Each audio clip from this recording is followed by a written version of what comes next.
process. I'm Guy. I will be taking us through most of the presentation today.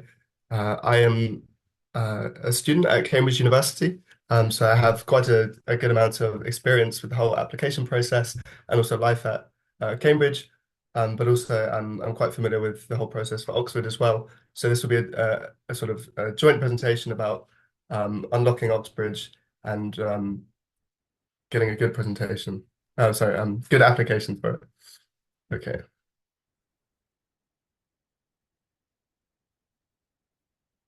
Okay. So hopefully you can all see the screen share now.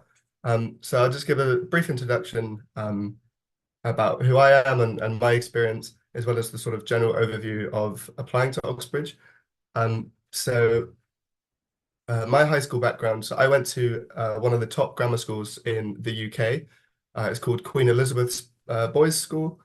Um, and it's a high achieving school with a very large number of successful applicants to Oxbridge. Um, I think what sets it apart in this way is the sort of emphasis on high school achievement that they place on the students there. For example, I undertook an HPQ when I was in grade 10, which is a sort of research project for a high school student. And it's things like that which look great on an Oxbridge application. In terms of my sort of grades and what I studied, well, at Cambridge, I'm now studying natural sciences. In particular, I focus on physics.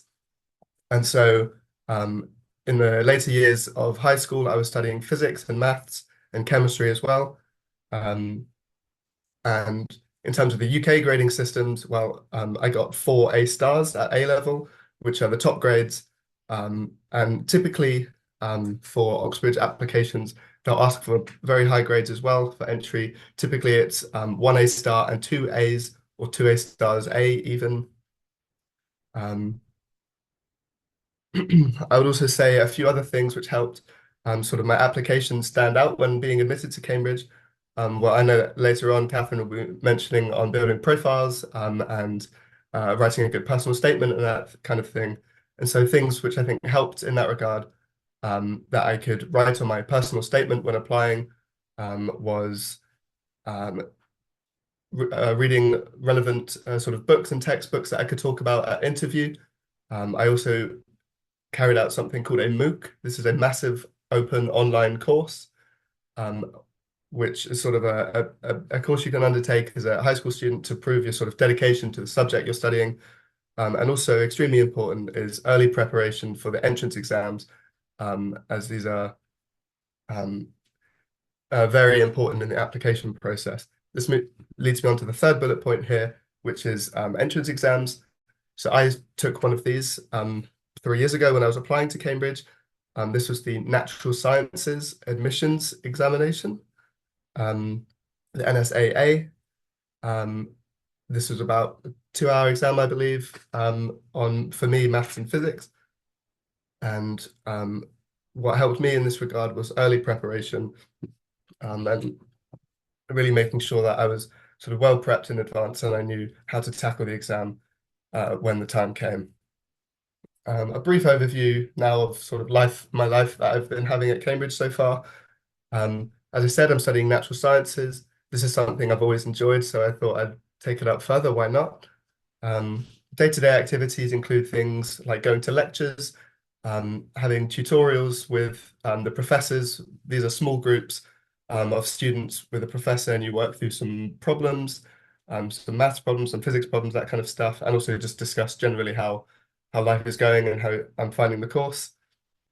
And I'm also quite engaged with the extracurricular activities available here at Cambridge. For example, I do rock climbing.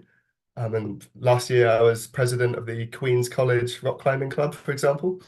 And I also engage in other things such as music and singing as well. So there's a whole host of things you can get to going on to when you're actually a student at Oxbridge.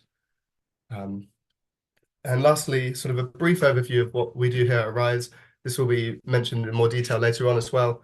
But Rise offers a few things. Firstly is tutoring specifically for entrance exams, Oxford entrance exams. This is very important. It's important to get this preparation in early. This is not something that can be rushed or done at the last minute. Rise also offers what we call a interview masterclass. So this is sort of 5 sessions with an Oxbridge tutor to prep the student for the interview or multiple interviews at Oxbridge, as these are also a critical point in the application process. Just to share some examples of some success stories at Rise.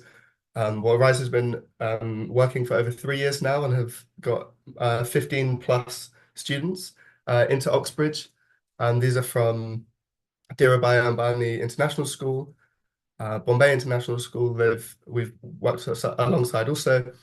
And as I said, we've got 15 plus students into Cambridge, Oxford, and Imperial universities in the United Kingdom so far. Okay. So I wanted to highlight here some key differences between the system of high schools in the UK and the system of high schools in India, and to sort of highlight the sort of gap that there currently is in admissions into Oxbridge. So, for example, consider on the left-hand side here a top UK grammar school. The example given here is Queen Elizabeth's Boys Grammar School. This is the school I went to. Whereas you can see about a third of the students in the year got Oxbridge offers. This is exceptionally high. And as we can see, it's much, much higher than what you can see next to there, sort of typical acceptance rates for students from Indian high schools, which sit at about 4 to 5%. So the question is, why does this gap exist? And then how can we go about bridging the gap and upping the admissions there? So a key point here is the preparation that these top UK schools get their students to do early on. So these are sort of the academically based extracurricular things you can do. For example, there are programs called the EPQ and the HPQ. These are essentially high school research projects that students can do whilst at school, and these look great on Oxford applications because it shows the students' sort of dedication to studying and their sort of analytical ability and ability to argue complex points. Also mentioned here is Olympiads and other top-level sort of academic competitions. There are many of these available to students in the UK. There's the Mathematical Olympiad, the Physics, Chemistry, and all sorts. Another key point here, and not so commonly mentioned, is simply the curriculum in the UK is very well suited to the Oxbridge entrance exams. So as it mentions there, A-levels, which is what the oldest high school students sit, the curriculums align about 70% with what's expected from the Oxbridge entrance exams. And this is something that's not so similar, not so common in the Indian high schools.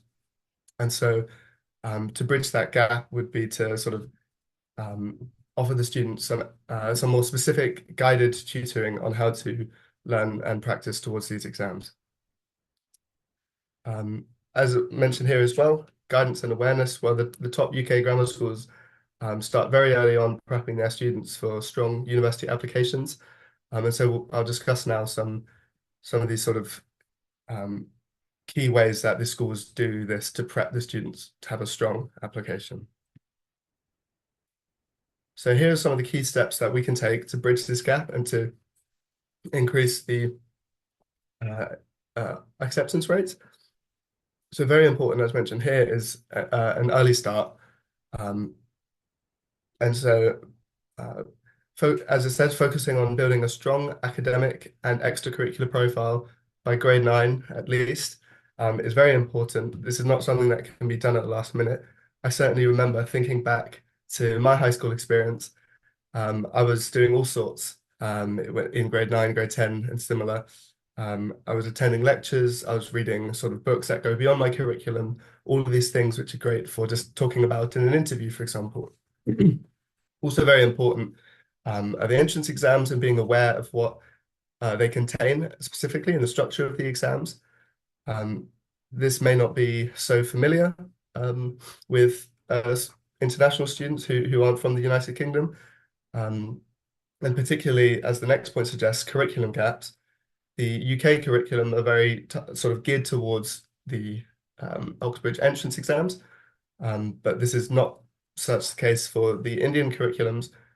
And so by offering supplementary courses for entrance exam preparation, this is a great way to bridge that gap and improve the students' performance in the entrance exam. Also important is profile building, as we call it. This is doing these sort of supercurricular academic achievements beyond what you're doing at school, these research projects, competitions, all things like that, really sort of show the Oxbridge admissions teams, the students' strong academic ability and dedication as well. As it says at the bottom here, a key observation by the RISE team is that there's particular sections of entrance exams which are often neglected by Indian students and not so well understood. This includes logical reasoning sections. The example there given is the phrase if and only if.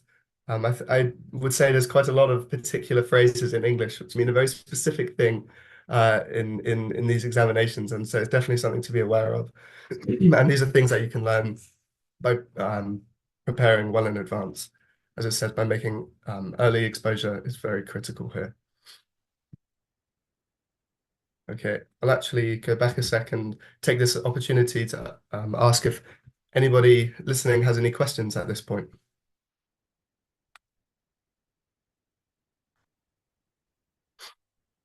Could be any questions about uncertainties about the application process, about how to prepare for entrance exams or interviews. I'll ask it because I know that this is one that often comes up on behalf of students. So I think that most students understand that profile building is something that kind of happens and is ongoing through high school and can be tailored to the course that they're interested in and want to apply for. In terms of preparation for the entrance exams, what's the recommended timeline for starting that?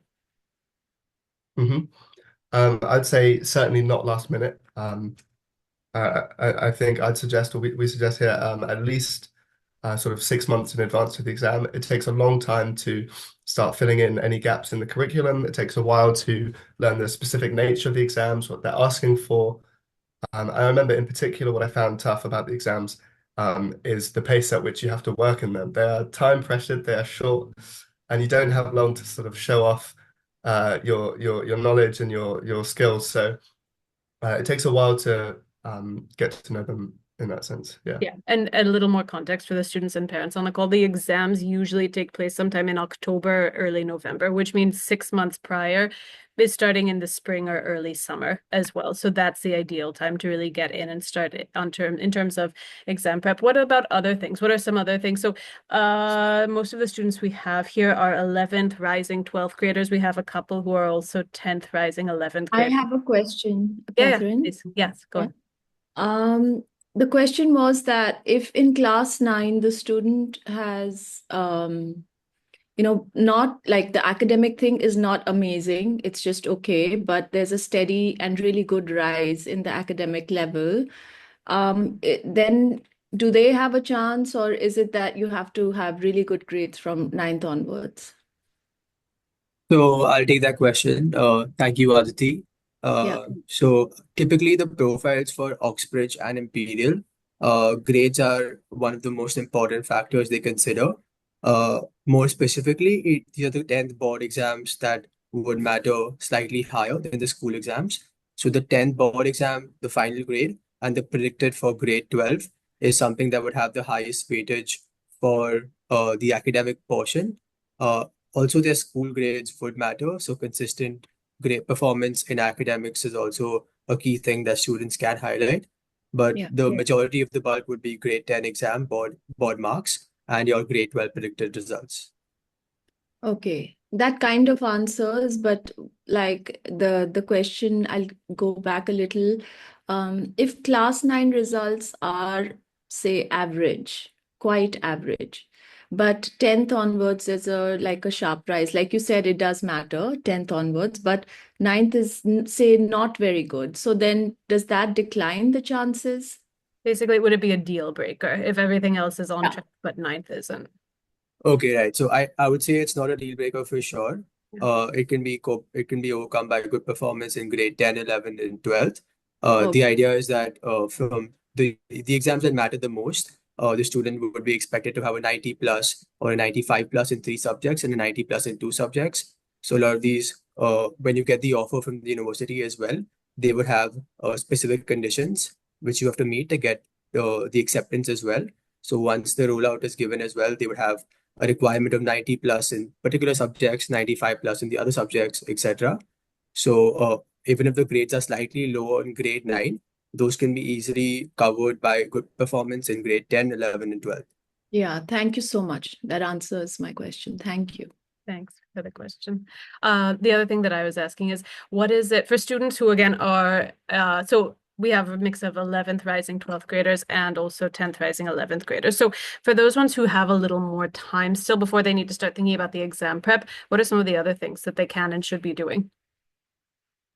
So thank you for the question. I think broadly at the moment, so exam prep starts anywhere between 6 to 8 months before the entrance exam. So grade 11 kids going to grade 12 should focus on the exam prep. As Guy mentioned previously as well, the HPQ and EPQ is something that students start early in their A levels. Something similar for Indian kids is research projects, something that RISE offers as well. So publishing research projects in academic journals, getting certified there, presenting these papers in conferences, talking about it to different professors, understanding peer opinions in academic communities is something that students can explore. It shows a greater amount of academic rigor in their profiles, and it's something they can definitely highlight in their personal statements, interviews, etc. So research I think is one thing that students in India lack when they apply for Oxbridge. That's something they can definitely highlight in grade 9 and 10 before moving on to the entrance exam prep as well. Also, I had one question. Yeah, please. Yes. Yes. Hi, and I'll be giving my IGCSEs in March. After my IGCSEs, I'll be promoted to the A level, but then we'll probably be having like 2 months in between or some gap in between. So for that gap, is it great if I like prepare for SATs or like, because a lot of I've heard a lot of people saying that now SATs or APs, they don't matter, other things matter. So what should I actually prepare and how much time do I have to prepare? Thank you, Vandit. I'll answer that briefly and then hand over to Catherine. Yeah. So for the part about APs and SATs, I think they do matter for competitive universities. APs are more tailored to US universities. For UK specifically, your A levels grade, IGCSE grade, entrance exams matter.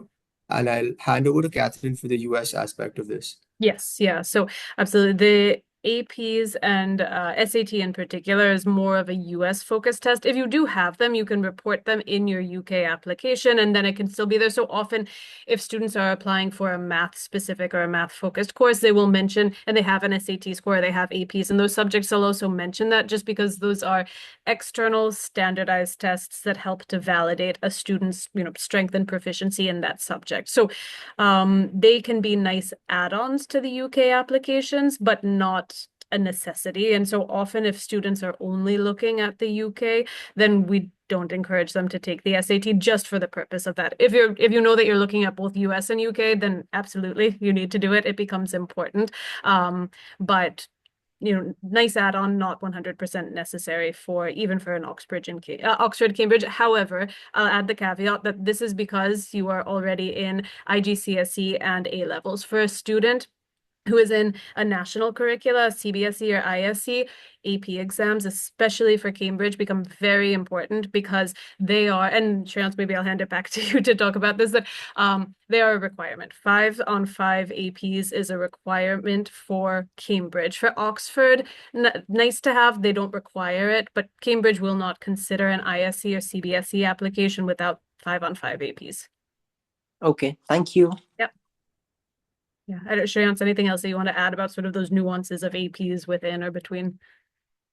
Yeah, so I think AP exams are definitely a value add. A lot of the curriculum for calculus, physics, chemistry, etc., sort of overlaps with the entrance exams as well. So it's definitely a value add to do it in that sense. Preferably, a student going into class 11 would do it in a summer break. That's something which students typically do the APs in the May-June period. And yeah, I think it's definitely a value add, as Catherine said, for Cambridge specifically.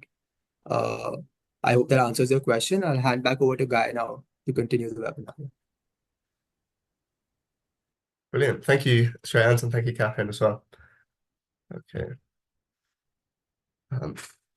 So we've got a few sort of example case studies here demonstrating sort of key techniques that have been applied or perhaps haven't been applied, which help students' applications. For example, consider here on the left-hand side, this sort of demonstrates how early preparation is necessary. So we've got student A and student B, both at top schools, both strong grades, but we see that one student A here has spent a lot more time preparing for the entrance exam. We know how important this is. As a result, their entrance exam scores a lot higher, and so they get called to interview. So in the admissions process, the exams come before interviews, and this is often used as a way to sort of quickly select for the admissions team, so they know which students are sort of worth their time to interview. And so student B here, well, didn't prepare as much, didn't get such a high score, and so was not asked to attend an interview. So again, this sort of highlights how necessary starting early for these exams. It really cannot be rushed at all. Okay, so the two on the right here demonstrates sort of effectiveness of these additional academic achievements look on a student's application profile. And so participating in things such as the physics Olympiads, equivalently, there's many other sort of international academic competitions for other subjects as well. These always look great on an application profile, as well as building confidence in the academic topics and sort of exam techniques and working quickly and effectively under time pressure. A couple more sort of case studies here. On the left-hand side, well, it's showing how a student who initially may not be achieving so highly earlier on in their high school career, they may struggle with logical reasoning or similar things, but with enough hard work over time and preparation and understanding the exam techniques, exam processes, things like that, they can definitely improve their chances at getting a high score in the entrance exams, which are very important. And finally, on the right-hand side here, what's best is not to underestimate these exams. They're challenging, they're tricky, they're fast, but with good preparation and being very familiar with what's going to be tested of you. What's very important here is doing lots of past papers for the students so they know what to expect. This can really help the student in successfully achieving a high score in the entrance exam. So the next part of this presentation here discusses a very sort of mystical part of the Oxbridge system, and this is the colleges. So this is very unlike essentially every other university in the United Kingdom, that Oxbridge, Oxford and Cambridge have colleges. So whilst the overarching academic system is the university, the student themselves spends their life, their living, where they eat, where they work, things like that, in a college. So each university has between 30 and 40 colleges. I think Cambridge has about 31, Oxford has about 38, and they've got their differences, they've got their similarities, and so what's important here is to really spend some time, get familiar with them to make sure the college that the student applies to is best for them, and also gives them a good chance of being accepted. So listed here on the left-hand side is some commonly sort of held beliefs of things that matters when choosing the right college. So first of all is subject availability, especially with the smaller subjects, the lesser studied ones. There's a chance that the college won't be able to take a student in that subject. I would say that for the bigger subjects, the sciences, mathematics, engineering, history, most languages, things like that. These are offered at every college, but I'd say it's still worth checking to make sure that the college you're applying to offers the subject that the student wants to study. What's also important is any special interests and particular societies that the student may have. I would say this is less important than the other ones on the list. I would say that when you're a student at a particular college, this doesn't necessarily hold you back from taking part in things that students at other colleges do. That's certainly not the case. What is quite important, perhaps, is the next point, college vibe and amenities. So the best way to sort of understand college life, the atmosphere in college, that kind of things, if possible, is to attend some kind of open day. This occasionally throughout the year, the colleges open up and they allow visitors to come in, have a walk around, get to know what's available in the college. Some examples of how colleges have different facilities and also different atmospheres. Well, there's one college called Clare College. It's known to be very musical, and it's got a very musical environment. Whereas, for example, another college, these are Cambridge examples here, it's called Girton College, and people like it for its great facilities. It's got an on-site swimming pool, that kind of stuff. But then also it's a bit further out of town than the rest of the colleges. It's about 40 minutes walk from the city centre. So these are different things you'll have to weigh up when you're thinking about which college to apply for. The bottom point there, statistics, can be very important as well.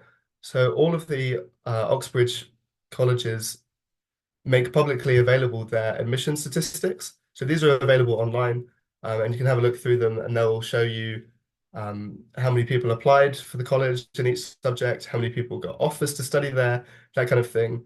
So people put a lot of emphasis when applying to make sure they're not applying to a college which is deemed hard to get in. I would say there's a good chance people sort of over-egg that a bit much. They kind of exaggerate how important it is. But it does exist. There are definitely some colleges with lower acceptance rate than others, so it's worth considering. So on the right-hand side here, we've got a couple of points which are also very important when thinking about which college to apply to, but perhaps lesser known to people less familiar with the Oxbridge application system.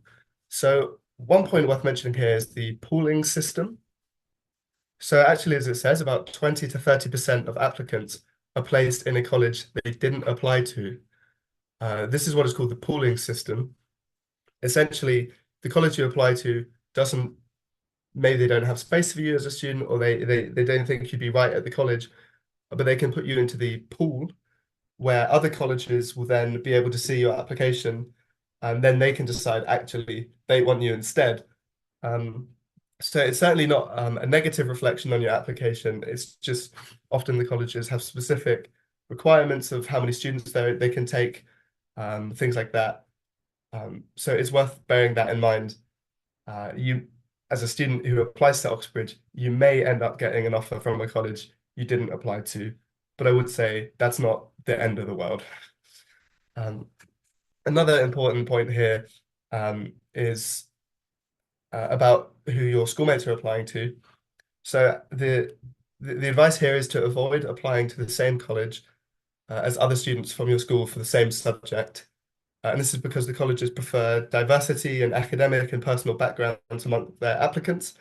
And so if they see a certain school they've got 6 kids or 4 kids or whatever applying for the same subject to the same college, then that will lessen the sort of the chance, the likelihood that the students will be getting offers. So that's also worth bearing in mind as well. Okay, at this point, I'm going to hand over to Catherine now, who will talk a bit about building Oxbridge profiles and how to write a good personal statement and things like that. Yeah, absolutely. Thank you, Guy.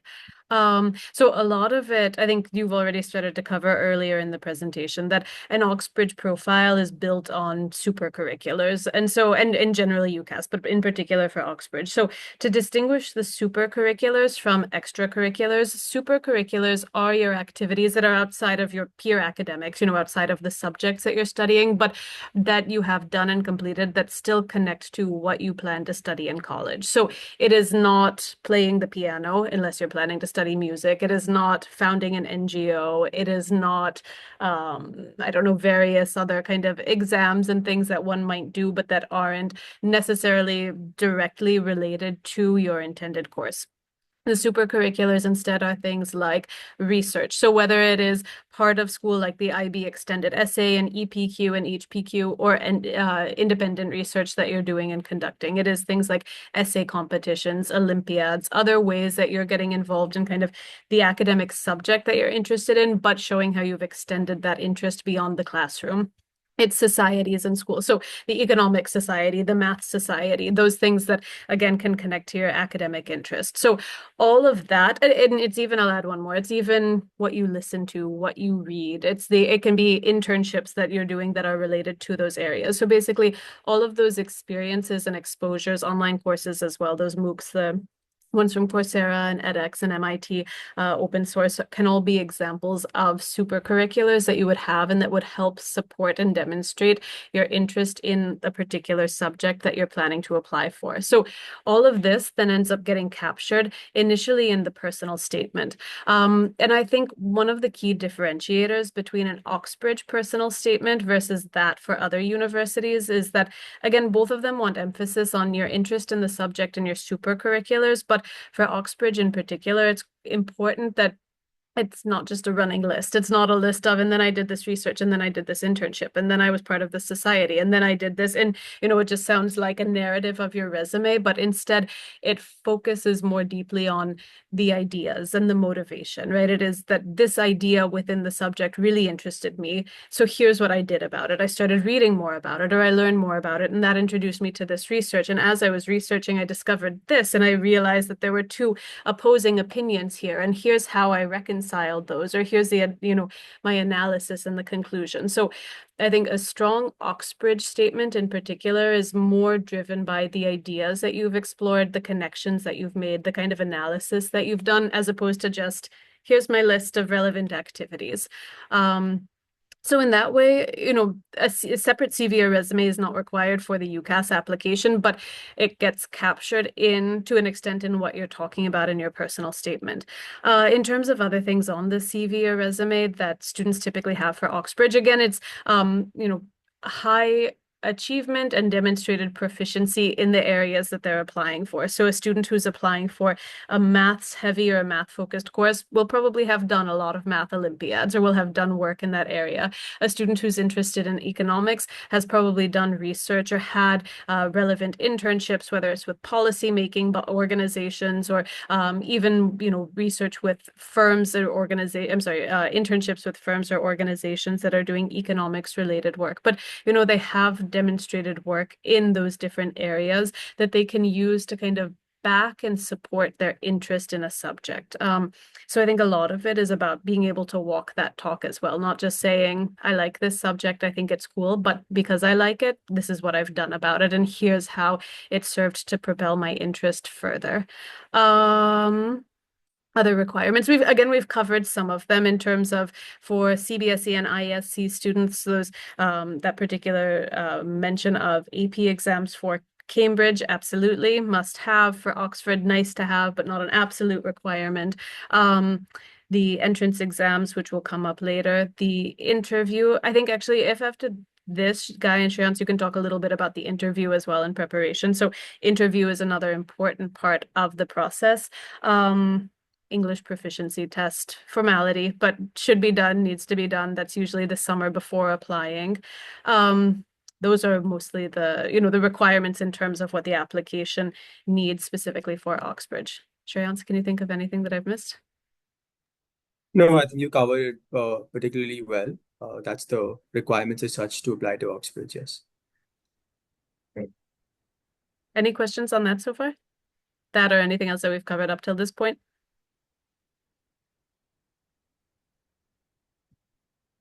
Okay, I think we can keep moving ahead. Fantastic. Thank you, Catherine. I think I will actually mention this point, sort of what a typical interview looks like. This isn't something I've discussed so far, but I think it's very relevant, very helpful to mention. So I would say that at the interviews, certainly in a science or maths based one, a STEM one, as I had experience with when I was interviewed about 2 or 3 years ago, they're not asking you questions on where do you see yourself in 5 years, or tell me about yourself, things like that. It's not that kind of an interview. In fact, my interview is very sort of mathematically and physically based. So they essentially proposed some problems for me to solve. I had 2 interviews, they were half an hour each. And essentially it was problem solving. And the key point there was to demonstrate my problem solving ability, and also to sort of speak to them and reason to the interviewers throughout the whole process what I was doing, how I was going about solving these mathematical problems, and speaking with them through my sort of thought processes, that kind of thing.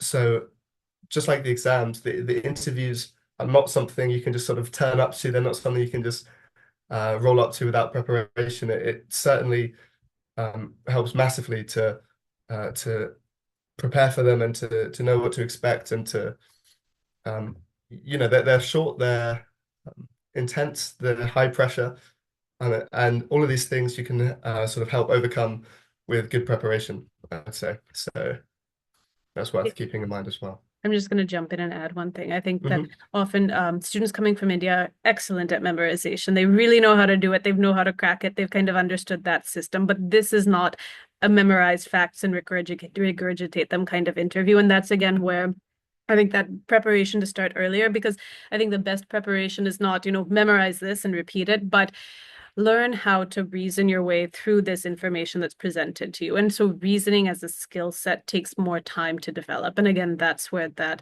early preparation can really pay off, because it's more about developing the skill than it is about just learning facts that you would need. Exactly, yeah. Thank you. Just to sort of add on the humanities front for interviews. So as Guy said, for STEM-based interviews, the questions are very focused on problem solving, analytical thinking. They want to see how you think, how you reason, etc. For humanities, it's more on the open-ended, abstract, quirky questions. So they can ask you literally anything, like how do you compare a potato with an onion? Like, why is the moon revolving around the earth? What do you think about this? So absolutely anything, right? Off the top, what would Hitler do today if he was born in this generation? So the idea is they want to get you thinking, try to sort of play with your mind, understand your thinking process, your reasoning skills. And as Catherine said, this is something that you develop over time. Starting early definitely helps. And the way you approach things and think about situations, that's something that they want to see. Putting you under high pressure situations, and how would you respond to these stimuli when you're in an interview setup, you're slightly stressed, you're getting question after question, which keeps getting harder. Are you able to maintain composure, answer questions in a manner that's both correct, but at the same time ensuring that reasoning is maintained? So these couple of things are something they want to notice within you. Can you handle the pressure, and can you answer reasonably well, and so on? So that's how the Oxbridge interviews differ from other traditional interviews that you might have encountered previously, and why prep is so very important for the Oxbridge.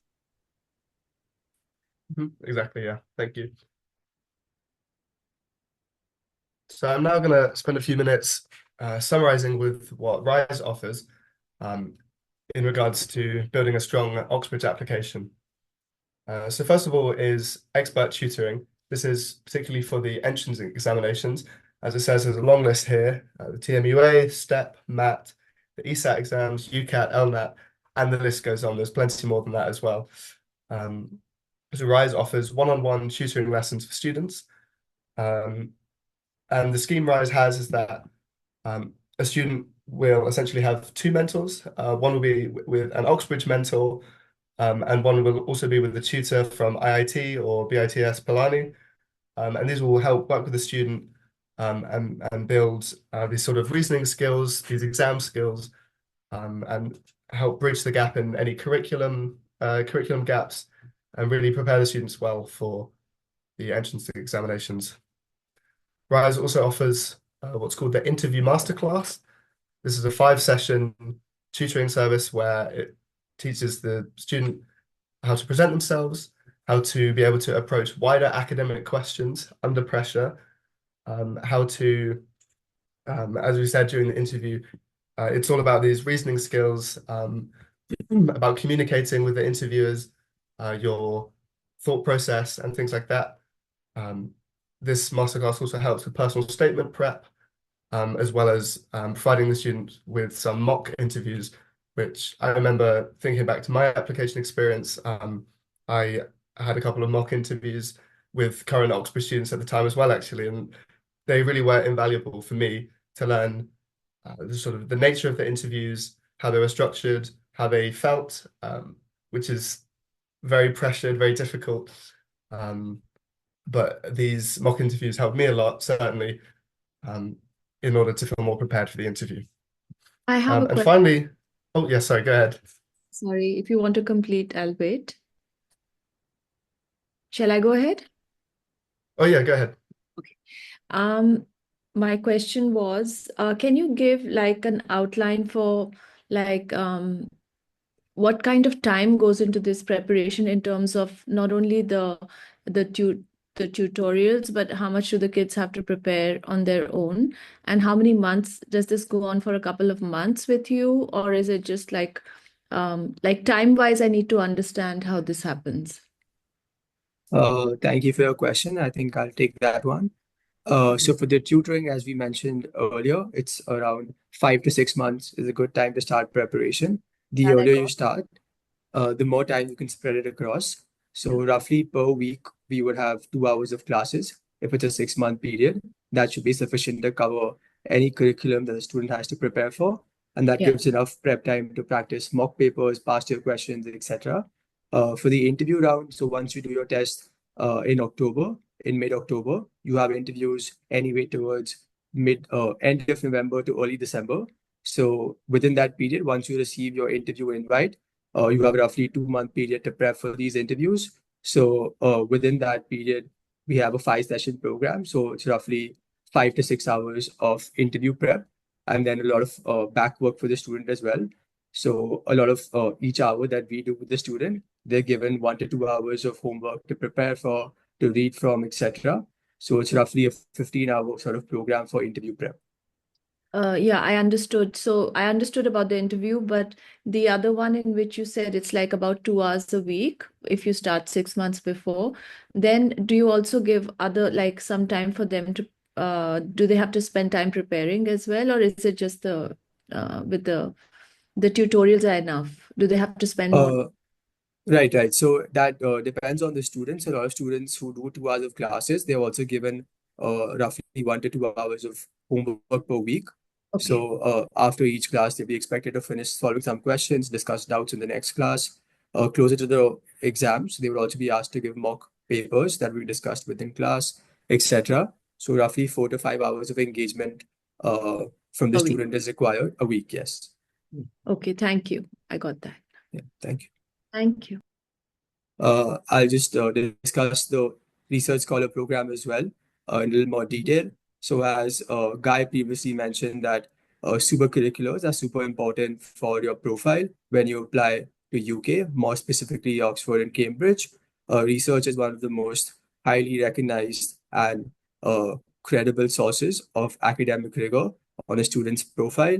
A lot of students have done research through their extended essay, IAs, etc., or their EPQ, HPQ for students in the Indian board and also for students doing the international board. A lot of students don't end up publishing their academic work. So our program specifically focuses on doing research in a manner that can be published in top 10% journals globally. This is an 8 to 10 week program where each student is paired with a mentor from Oxford or Cambridge who's currently pursuing their own research. So in an 8 to 10 week sort of format, we work with the students to work on ideas that they're passionate about and to build a research project that can be published in the top 10% journal. So I think that covers the research program. And now, if there are any questions about any of the Oxbridge process or research, happy to take them.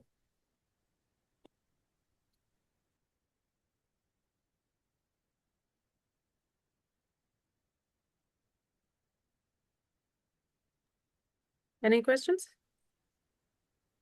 Otherwise, if Yeah, not, may I just inquire about yeah, hi. May I just inquire about the cost of this?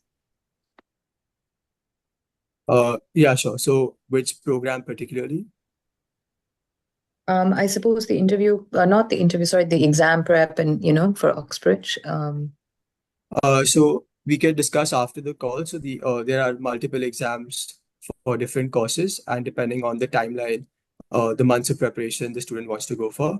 So I think that'd be helpful if you could just discuss this offline as well after the call. Sure. so what Perfect. I'll connect you guys so then you can have the Right. conversation. Yeah. Yeah. So what we'll do afterwards too, if there are any questions you guys can ask now, you can stick around towards the end of the call. We'll share this recording as well for reference, and then we'll also share the contact information for Shreyans and his team so that if you have follow-up questions specifically about the Oxbridge support in terms of the interview preparation, the test prep, then we can also connect for a call on that. Otherwise, I think that wraps up everything for today. Thank you guys again. You had great questions. Aditi, do you have any more questions? No, I just Okay. wanted to thank you. Yep. Thank you guys. Thank you all for logging in. All right. Thank you, everyone. Take care. Thanks. Bye. Thanks.